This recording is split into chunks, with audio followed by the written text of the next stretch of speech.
Bom dia.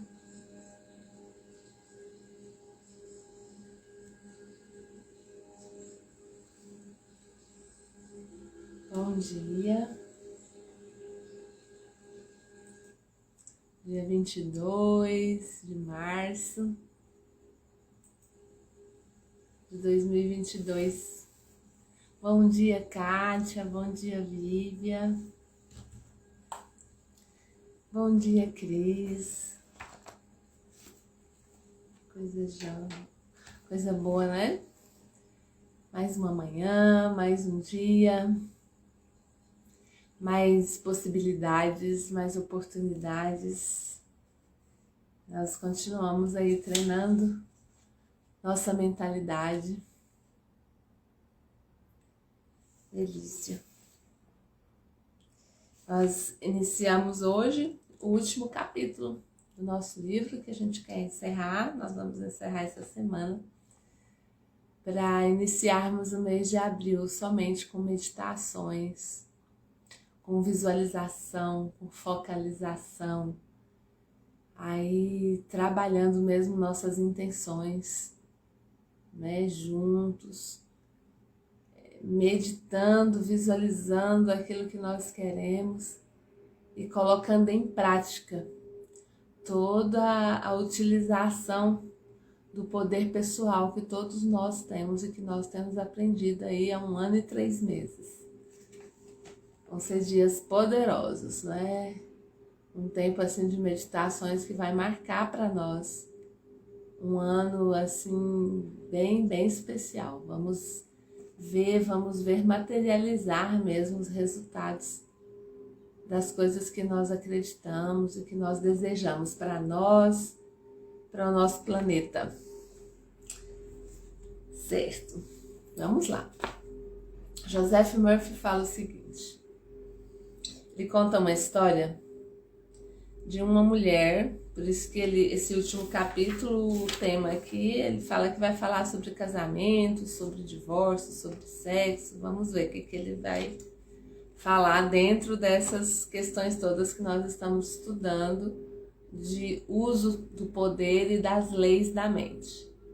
Ele conta que em Munique uma senhora perguntou para ele o que ele achava a respeito do relacionamento entre a fé e as obras. Achei que aquela era uma pergunta pertinente e prática.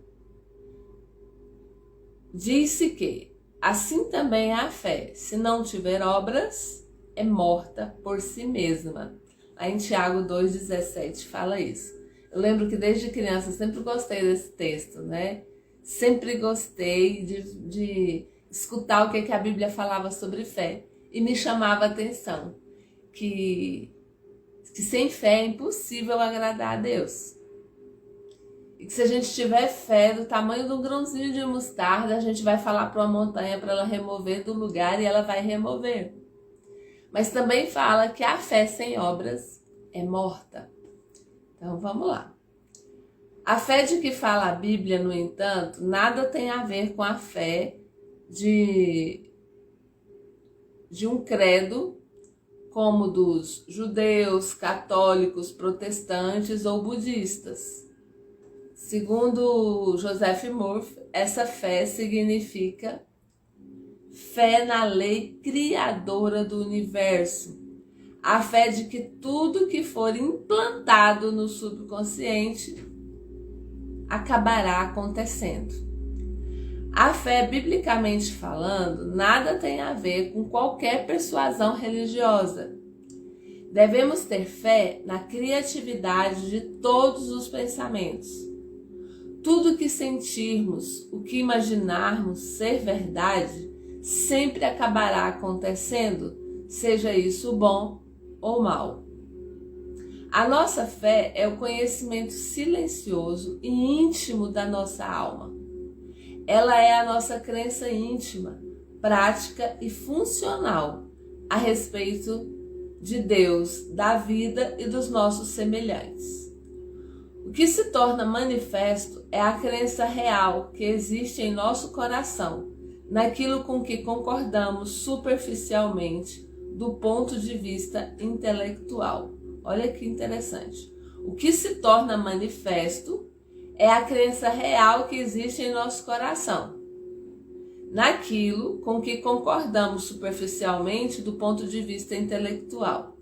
Está no livro de Provérbios, porque ele se mostra tal qual se calculou em si mesmo.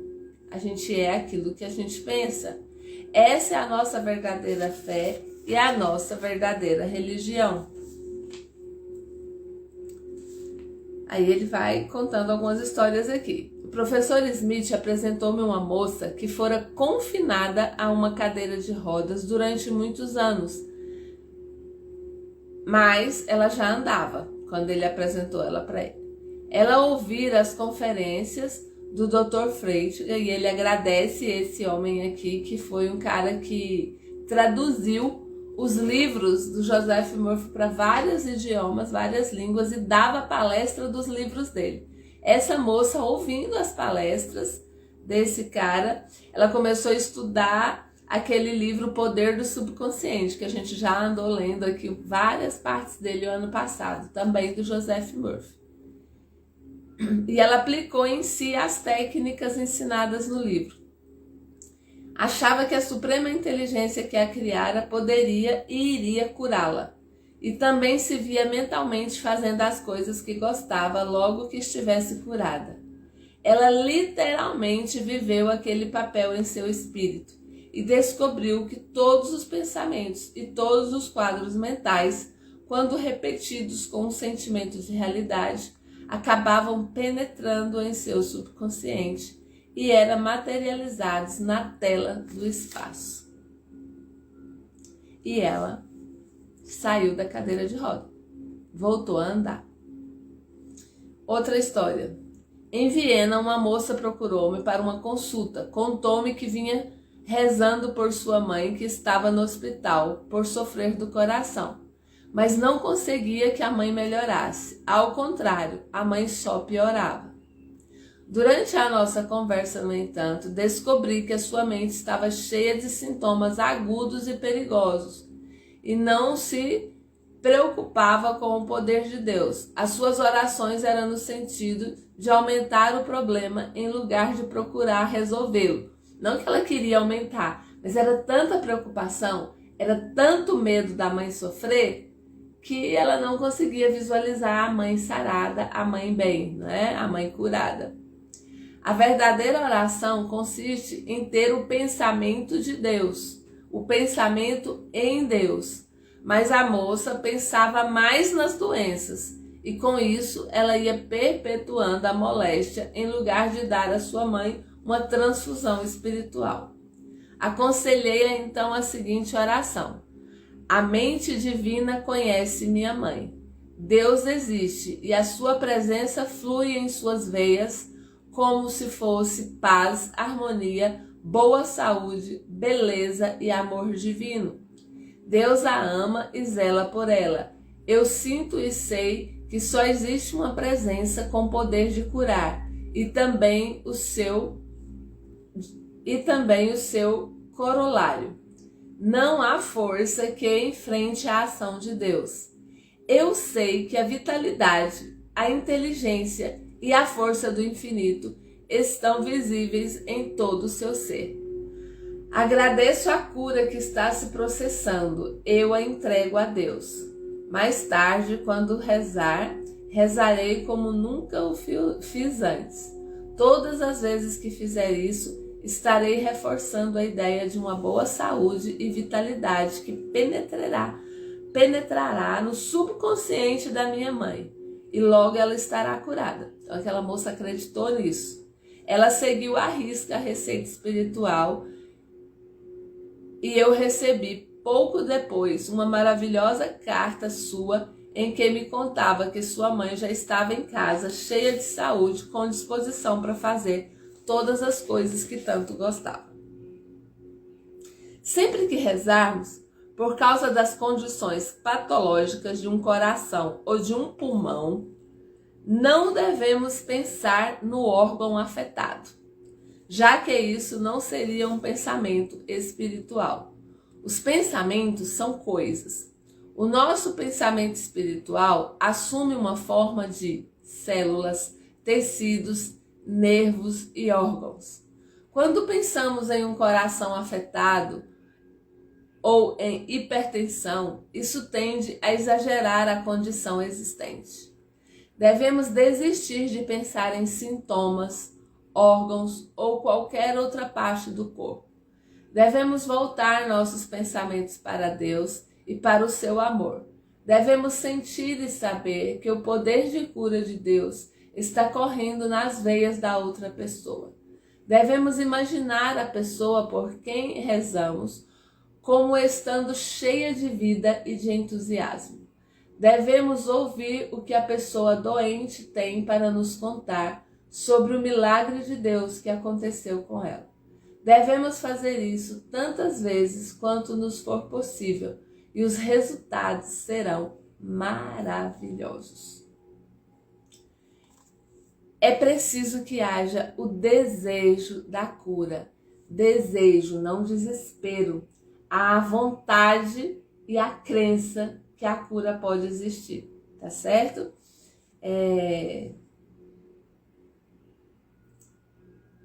Em Munique, fui procurado por uma senhora que sofria de artrite. Estava tomando aspirina, codeína, banhos quentes, termoterapia, etc. Mas a doença piorava sempre.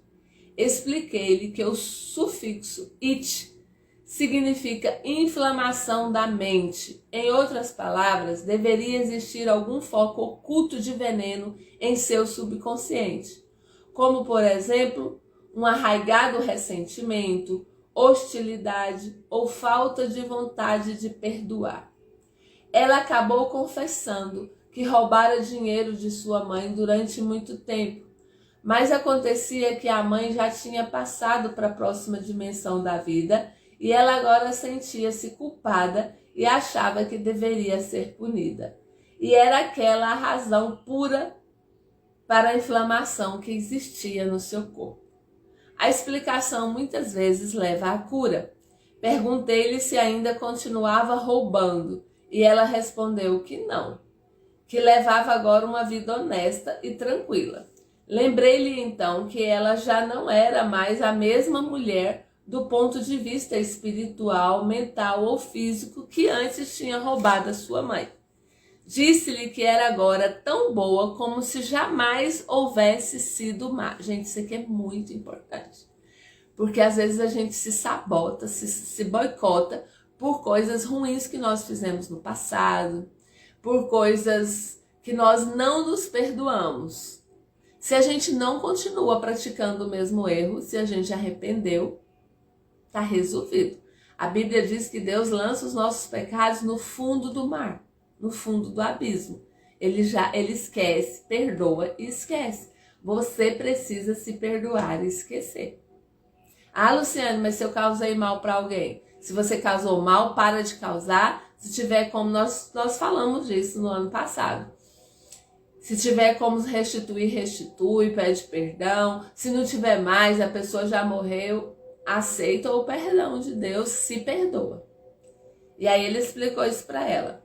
O princípio da vida, que é Deus, jamais pune, nem tampouco guarda rancores. Deus não guarda rancor. Sempre que perdoamos, somos também perdoados. Lembram da oração do Pai Nosso? Pai, perdoai as nossas ofensas, assim como nós perdoamos aqueles que nos têm ofendido. Sempre que perdoamos, somos perdoados. A vida nos perdoa quando perdoamos nos outros e a nós mesmos. Foi o nosso sentimento de culpa o causador da condição. O perdão é uma espécie de troca pela qual trocamos o medo pela fé em Deus, a doença pela boa saúde, a pobreza pela riqueza e a dor pela tranquilidade. Em outras palavras, trocamos emoções negativas e destrutivas por harmonia, saúde e paz de espírito. Gente, sabendo disso, a gente quer continuar guardando rancor e mágoa? Perdoar é um dos remédios elixir da vida, assim, mais perfeitos que tem. perdão, gratidão, aceitação, amor, meu Deus, não tem jeito de ter uma vida ruim alimentando esses pensamentos, essas emoções, esses sentimentos, essa postura de vida. E aí ele receitou para aquela moça uma oração que ela deveria repetir frequentemente, sempre com cuidado, para não vir desmentir mais tarde tudo aquilo que afirmava agora. A gente faz essas afirmações positivas, essas meditações. Durante o dia a gente lembra de lembrar. Que às vezes a gente começa a negar, epa, aí a gente volta para a afirmação positiva. E ele ensinou ela a falar. Tudo é espírito e a manifestação do espírito. Tudo é energia e a manifestação da energia. Tudo é Deus e a manifestação de Deus. Minha vida é a vida de Deus. Eu agora estou perfeita. Todos os meus órgãos são ideias de Deus que me ministra e beneficia. Eu sou um ser espiritual. Eu sou o reflexo perfeito de Deus, que também é perfeito. Sinto e sei que sou perfeita em todos os sentidos. Sou espiritual, divina e sagrada. Formo um ser único com meu Pai, e meu Pai é Deus. Eu represento harmonia, paz e alegria. Todo o meu crescimento e meus negócios são governados pela infinita inteligência, que é o princípio ativo, cheio de sabedoria, respeitador da lei que se chama Deus. Sei que estou mergulhado na sagrada onipresença e que todos os átomos, tecidos, músculos e ossos do meu corpo são inundados com a radiante iluminação da luz sem limites. Meu corpo é o corpo de Deus. Sou saudável e perfeita. Eu e Deus formamos um todo único. A minha mente está inundada com a tranquilidade que ultrapassa a compreensão. E tudo está bem. Eu te agradeço, Pai. Que declaração perfeita, não é, Lívia? E aí aquela mulher foi declarando isso e foi melhorando, foi desinflamando o corpo. A inflamação foi sendo diluída. E depois ela mandou uma carta contando, né, que tinha melhorado, os depósitos calcários tinham se dissipado, já não sentia dor. E aí ele conta aqui que sabia que se ela continuasse o tratamento de fé, tratamento espiritual, ela seria curada. É muito, muito joia. Ele vai contando que em Zurique, onde viveu Jung, há um intenso movimento espiritual. Esse Dr. Freytag lá está sempre fazendo conferências na Suíça e conta que tem um grande número de seguidores em várias cidades do país. E lá ele falou para plateias em muitas cidades, especialmente em Zurique.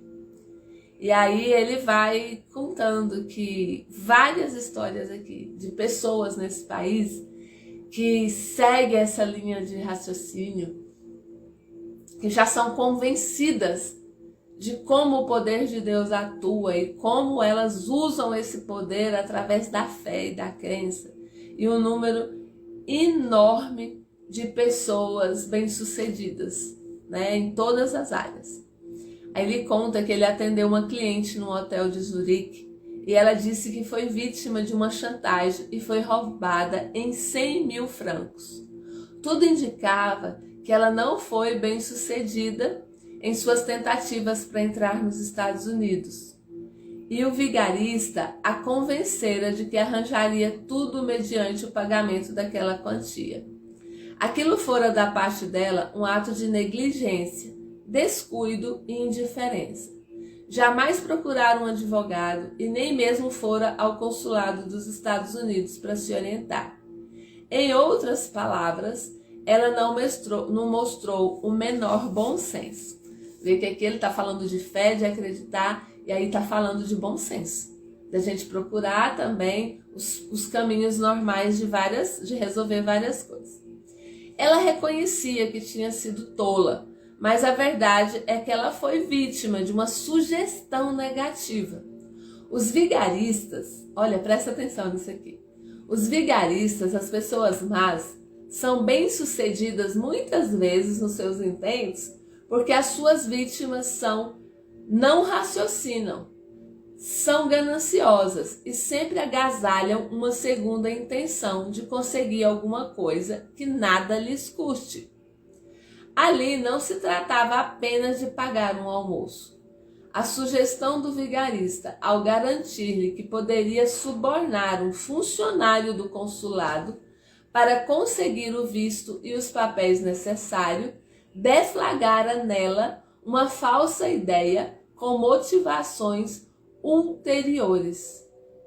Se fosse uma pessoa decente e correta, a sugestão do suborno seria imediatamente rejeitada. É muito raro um vigarista levar a melhor com uma pessoa honesta. Devemos nos lembrar de que a sugestão partida de outra pessoa não tem poder de criar o que é sugerido. Sempre podemos rejeitá-la. Se for aceito, logo ela se transforma em um movimento do nosso próprio pensamento. As autoridades de Zurique informaram a vítima de que o vigarista já tinha lesado muitas viúvas e tinha fugido para a Alemanha Oriental. Então, o que o autor falou para ela? Disse-lhe que não perderia o dinheiro, a não ser que mentalmente reconhecesse o prejuízo. Receitei-lhe ainda uma fórmula de oração. Olha o que ele ensinou ela a orar. Ela já tinha dado a bobeira. Ela tinha tido má intenção quando ela aceitou a proposta do vigarista. Mas ela estava assim, desesperada, arrependida. Vamos ver o que o autor do livro ensinou para ela. E ele falou para ela mentalizar, pensar e acreditar na seguinte declaração: eu estou mental e espiritualmente unida aos 100.000 francos que entreguei a fulano de tal. Isso me será devolvido e multiplicado na ordem divina.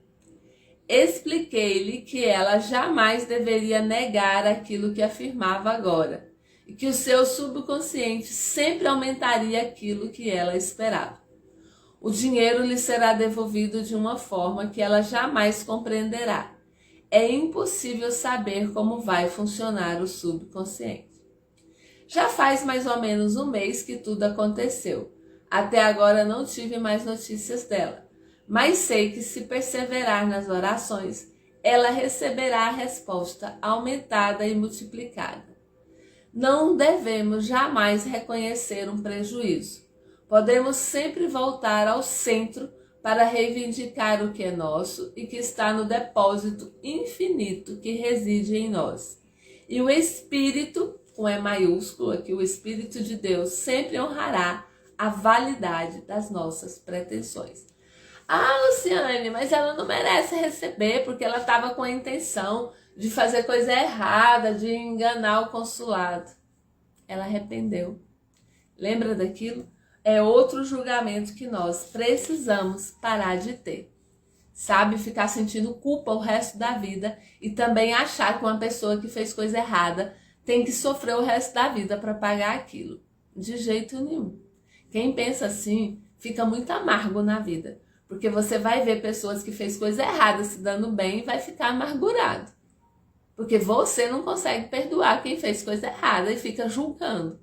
Porque alguém que fez coisa errada se arrepende, se troca de pensamento, se resolve pensar diferente, é o pensamento que ela vai ter agora. Ela vai ter ainda as consequências daquela coisa do passado, mas essas consequências vão se purificando, vão limpando, e a vida dela pode melhorar muito, muito, muito, ser muito melhor do que antes, tá? Aí ele entra, ele explica isso tudo aqui, ele deve ter um motivo, né, para ir lembrando a gente de que a gente não tem que ficar carregando culpa, que a gente pode mudar, que tudo depende da nossa fé e da forma que a gente pensa. E aí ele vem. A razão de sentir-se culpada no divórcio. Vamos lá. No decorrer de uma conversa que tive com uma senhora em Frankfurt, eu vinha saber que ela se sentia culpada e chegava até mesmo a pensar que tinha cometido um grande pecado por haver divorciado de um bêbado que sempre a maltratara e também maltratava os filhos. Ele nem mesmo pagava as despesas da casa. Perguntei-lhe então se ela não teria talvez um sentimento persistente, uma percepção íntima, intuitiva, que já existia antes mesmo do casamento. Ela disse que realmente tinha, mas não lhe dava importância alguma. Aquilo era a voz do seu eu mais alto que procurava protegê-la. É justamente essa percepção íntima, esse conhecimento fino, sabe, gente, interno e silencioso, que está sempre tentando nos proteger. A intuição, né?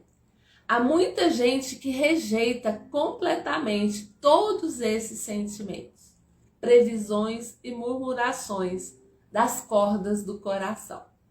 Não devemos casar quando esses sentimentos íntimos persistirem. Aquela mulher pressentia antes de casar que não ia ser bom, mas aí foi e casou. Quantos de nós fazemos isso, né? Expliquei-lhe que era errado viver na mentira e que o divórcio fora a providência certa, já que o casal se encontrava realmente divorciado mentalmente, em vista da inexistência do amor, da harmonia, da paz, da honestidade, da integridade, da bondade e da boa vontade. Se não existem essas coisas, não existe casamento. Ir lá e divorciar no papel é só organizar uma coisa que já está feita na vida real. Ela aparentemente conhecia de cor a citação, porque então Moisés ordenou dar um documento de divórcio à mulher ao rejeitá-lo. Jesus respondeu-lhes, tem isso na Bíblia, né? É por causa da dureza do vosso coração que Moisés havia tolerado o repúdio das mulheres. Mas no começo não foi assim. Ora, Jesus falando, eu vos declaro que todo aquele que rejeita sua mulher, exceto no caso de matrimônio falso, e espousar uma outra, comete um adultério. E aquele que espousar uma mulher rejeitada também comete adultério. A Bíblia é um compêndio psicológico e espiritual. Deve ser interpretada do ponto de vista do seu sentido interior. A ignorância dessa condição causa confusão sem fim, culpa, infelicidade e fracasso.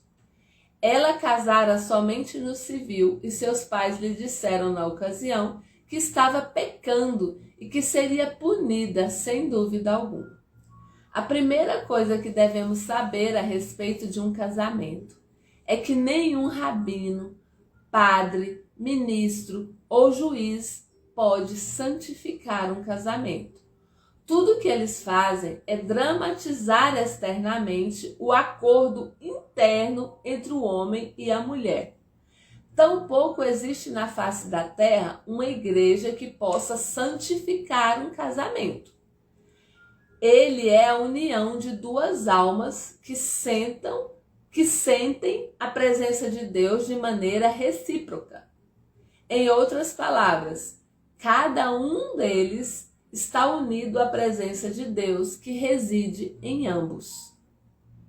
Quando dois corações se unem pelo amor e são justos e sinceros mutuamente, isso é Deus. Isso é o puro amor juntando duas pessoas. É a união de duas almas que procuram o caminho de volta ao coração da realidade. Num verdadeiro sentido, cada qual é casado ou unido ao Deus de amor, já que Deus é o amor. Então ele explicou para ela que o casamento com base em mentiras falsidades ou motivações ulteriores é completamente falso de todos os pontos de vista. É uma tolice dizer que Deus ou o amor está presente em todos os casamentos. O seu antigo marido a enganara, jamais lhe dissera que era um viciado na bebida, já que se divorciara 3 vezes e abandonara suas famílias. Aquele pretenso casamento não passara de uma farsa, uma verdadeira mentira. Ela descobrira que ele se casara por causa da sua fortuna, sua beleza, atrativos pessoais, e também porque provavelmente desejava satisfazer e compensar o seu complexo de inferioridade e o seu fracasso na vida. Quando lhe expliquei o sentido oculto de sua citação da Bíblia, ela sentiu-se liberada do seu sentimento de culpa, que tinha como base o que erradamente lhe fora dito antes. Receitei-lhe a oração seguinte, advertindo-a, porém, de que jamais poderia voltar atrás para negar o que agora afirmava, porque senão perde o sentido. Aquela fé que você fica, uma hora eu quero, outra hora eu não quero, uma hora eu acredito, outra hora eu não acredito. Não funciona, né, gente? Vira confusão. Expliquei-lhe que ela não teria aquilo que desejava da vida, e sim o equivalente mental daquilo que estabelecera em seu subconsciente. Em outras palavras, à medida que ela olha com interesse as qualidades que admira em um homem, irá aos poucos construindo o ideal em sua mente. E então, de acordo com a lei do subconsciente, ela atrairá aquele que lhe parecer o seu ideal. Então, ele deu a seguinte receita de oração para ela. Eu sei que agora estou unida a Deus. Em Deus eu vivo, movimento-me e tenho o meu ser. Deus é a vida, uma vida igual à de todo mundo, homens e mulheres. Todos somos filhos de um único Pai. Eu sei e acredito que há um homem à minha espera para me amar e me querer. Sei que posso contribuir para a sua paz e felicidade. Esse homem ama as minhas ideias e eu amo as ideias dele. Ele não deseja me reformar e eu tampouco desejo reformá-lo. Existe entre nós mutuamente amor, liberdade e respeito. Há uma somente e eu agora já conheço a mente dele. Eu me unifico agora com as qualidades e atributos que admiro e desejo ver em meu marido. Sinto-me unida a tudo isso em minha mente. Nós já nos conhecemos e nos amamos na mente divina. Eu vejo Deus que há nele e ele vê Deus que há em mim. Desde que já o conheço por dentro, quero agora conhecê-lo por fora, pois essa é a lei da minha mente. Essas palavras saem da minha boca e realizam meu intento quando chegam ao seu destino. Eu sei que agora já está feito, acabado e realizado em Deus. Muito obrigado, Pai. Recebi dela uma carta maravilhosa que me contava que está casada, feliz e viajando pelo mundo. O amor nunca falha. Aí ele cita aquele versículo: portanto, não separe o homem o que Deus uniu. A questão é que nós estamos cheios de casamentos que não são unidos em Deus. As pessoas forçando a barra por causa dos seus egos, das suas carências.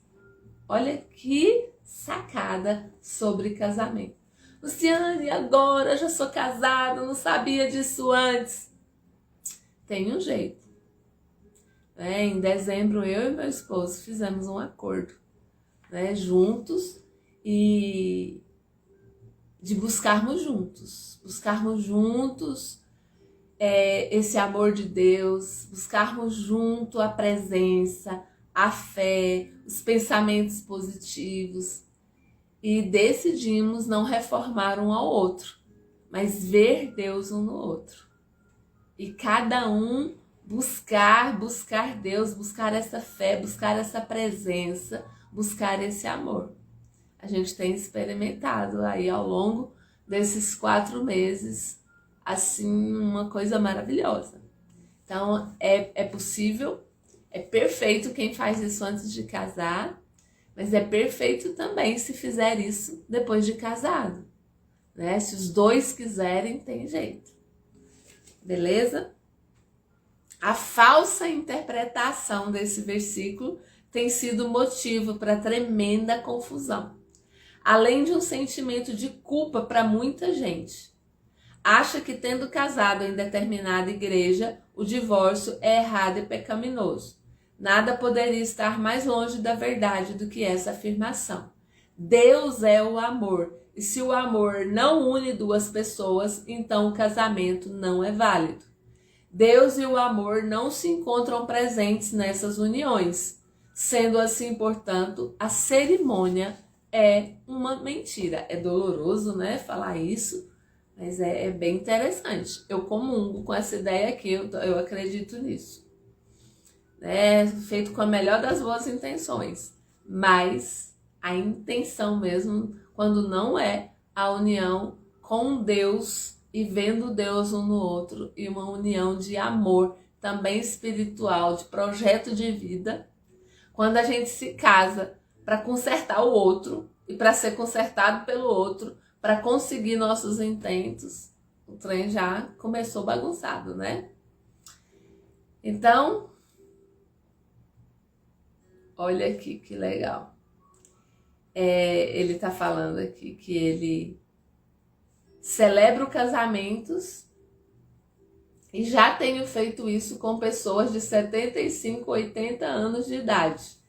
Em muitas ocasiões, o homem confessa ali mesmo que é impotente, mas eles são mutuamente sinceros e justos e absolutamente francos. A sinceridade, a integridade, justiça e boa vontade são todas filhas do amor. Sendo assim, o autor falando que ele é acostumado a celebrar casamento de gente idosa, que não tem mais que nem dá conta mais de ter relacionamento sexual, por exemplo. Mas eles são verdadeiros uns com os outros. E dessa forma, eles passam a ser unidos pelo amor por Deus da mesma forma que seriam se tivesse 20 anos ou coisa parecida. Acho isso aqui tremendo, gente. A palavra homem, conforme já disse na citação bíblica, significa a manifestação na tela objetiva do espaço. Quando o amor une 2 pessoas, não há situação objetiva, condição, circunstâncias ou parentes afins que pode romper essa união. Nada existe que possa se opor ao amor divino. Todos nós vivemos em um mundo objetivo e subjetivo e mostramos objetivamente na tela do espaço tudo aquilo que se registra no subconsciente ou mente subjetiva. Esse é o significado da velhíssima verdade, igual por dentro e por fora. Nós vamos parar, né? Amanhã a gente continua. Passou muito, mas durante a leitura nós fizemos algumas meditações, declarações de poder. Eu quero que vocês fiquem com isso aí. Gente, se vocês que estão assistindo são casados e o casamento está passando por dificuldade, sabe? Chama teu marido, chama tua esposa, assiste junto essas lives lá no YouTube e faz um propósito de buscar junto um propósito de vida, buscar junto o amor de Deus, buscar junto essa fé pessoal. Assim, quando nós começarmos, nós vamos fazer meditações para relacionamento. Eu tenho experimentado isso de uma forma tremenda, sabe? Quando a gente decidiu ser totalmente honesto um com o outro. Eu lembro, foi dia 11 de dezembro. Eu mais o Silvio, nós nos sentamos aqui mesmo no escritório e a gente foi falando um pro outro. Se a gente fosse decidir casar hoje, se pedir em casamento hoje, o que a gente falaria um pro outro? E nós falamos a mais pura verdade um pro outro. Quem a gente era, o que a gente gostava, o que a gente não gostava, o que a gente queria da vida. Eu escutei o Silvio me ouviu. E a gente perguntou um pro outro se aquilo servia. E ali a gente fez um voto de se aceitar. E de buscar junto um propósito de vida, de buscar essa fé junto, de ter alguns propósitos juntos. Não tem problema ter propósitos individuais também. Mas o que seria a nossa mola mestra? O que a gente procuraria junto? Quem é mais íntimo nosso, nossos amigos, tem pessoas que participam aqui do Despertar Consciente, que nos acompanham, nos acompanharam e sabe a mudança, a transformação daquele tempo para cá. Então é isso. Um beijo grande, um abraço apertado em cada um de vocês. Até amanhã, às 5 da manhã, com a permissão de Deus, tá?